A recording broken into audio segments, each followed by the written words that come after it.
Hey folks, I've been working about 4 days on this video, and the title of it is what are the downsides of retirement? You know, what are those hidden downsides that nobody talks about? Well, in 4 days, sorry to disappoint you, I couldn't find any downsides. I love retirement, folks, and it's beyond what I've hoped it would be. But there are some insights that I'd like to share with you based on the questions that are coming in. Some of them scare me just a little bit. So this channel's kind of blown up over the last couple weeks. I'm getting about 50 comments a day that I'm responding to. So keep them coming. I'm going to try to stay one step ahead of you. But that's going to have to slow down, I think, a little bit. Something's going to have to give.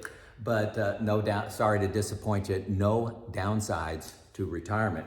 But a couple things I want to talk about today that I think are very important to you.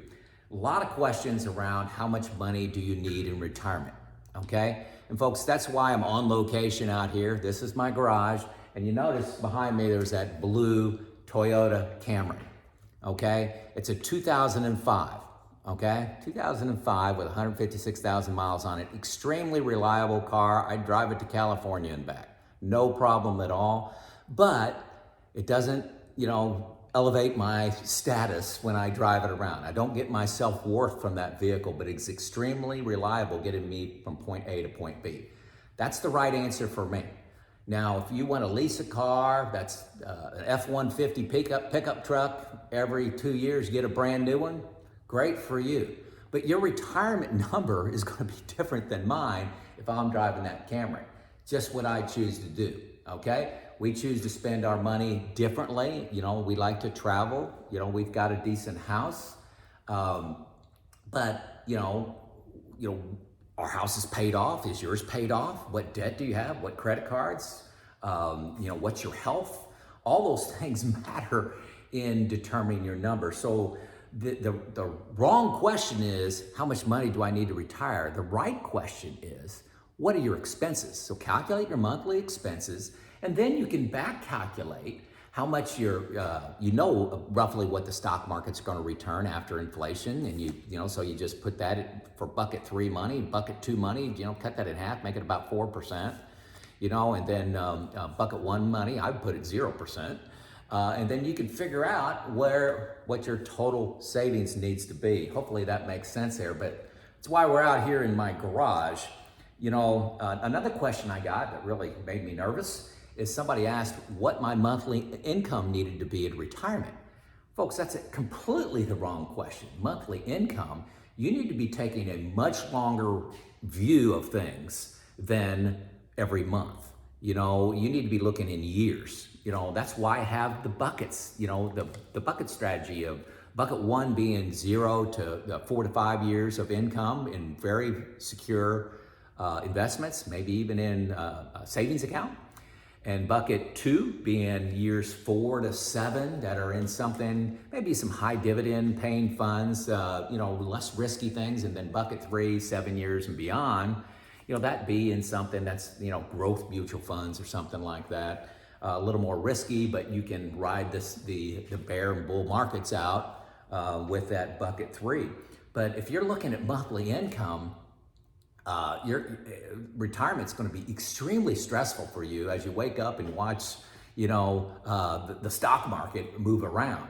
You've got these buckets, so if the stock market goes down 20%, you do nothing. If the stock market goes down 20% the next year, you do nothing. Okay, you do absolutely nothing in those situations. You let your bucket 1 go down. Now, when your bucket 1 goes down to like 0, you've got to move some from bucket 2 or bucket 3. But when the stock market goes up 20%, you may top off bucket 1 and 2. It goes up another 20%, you may top off bucket 1 and 2. So whenever that bear market comes, your gas tank in bucket 1, to use an analogy, your gas tank in bucket 1 is fully topped off there at 4 or 5 years, so you can ride that bear market out. So if you're going into retirement thinking about monthly income, I think that's a mistake. Now you can do that. It's a very conservative way to go if you've got a pension. If you want to buy an annuity, which I can't recommend that. It's just extremely low return, but people are, if you've got enough fear where you don't want to play the market and get those substantially higher returns historically, you can go with an annuity and just lock everything in. That's not what I'm doing. I'm not a financial advisor, but not at all what I'm doing. You got to make what the call for you. But if you're thinking about monthly income, I'm not. You're not going to learn much from me. Okay. The last question I get a lot was, what do you think about crypto? What do you think about Tesla stock? What do you think about disruptor stocks like, Kathy Wood and the ARK funds is throwing out there? And like, hey folks, again, that's not me. I'm a sloth. I'm a plain vanilla investor. I invest in mutual funds. Okay. I like American funds. Okay. Now, most of the people on YouTube and advisors say get in exchange traded funds, very low fees. I'm a big fan of lower fees. But American funds, it's kind of moderate fees, moderate to low, maybe 0.6 of a point of a percent. And what I believe is that the next 10 years is going to be different than the last 30. The last 30 years, hey, just put in an S&P index fund and let it ride, okay? Looking forward, especially in the time of COVID, there's some winners and losers, okay? There's some winners that you can look at the S&P 500 and say, that's a loser stock. It'll always be a loser stock. I think they're going to go out of business. And I think some paid, smart people can pick out some losers, pick out a few winners, and I'm going to get slightly better returns because of that. And I'm risking 0.5% or so in that. And they've done quite well the last couple years. And I believe the next 10, maybe even longer, that those American funds that are invested in will be great and be better. And if I'm wrong, I'm wrong. So hey, comment if you think I'm crazy there. But I'm betting on an advisor. I do consulting on reliability and maintenance. Okay, so you can go it on your own and try to develop a reliability culture. Great, good for you. Okay, or you can hire a coach that's been doing it for 34 years. Which team do you want to bet on? I bet I can do it faster and with less pitfalls and less expense than somebody that is just taking a shot in the dark and trying it on their own. Not saying they can't do it.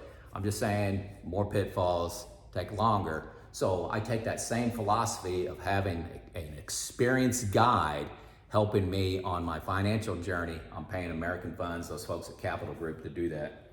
The last thing I want to talk about is very common advice I've been giving out a lot in the last 24 hours.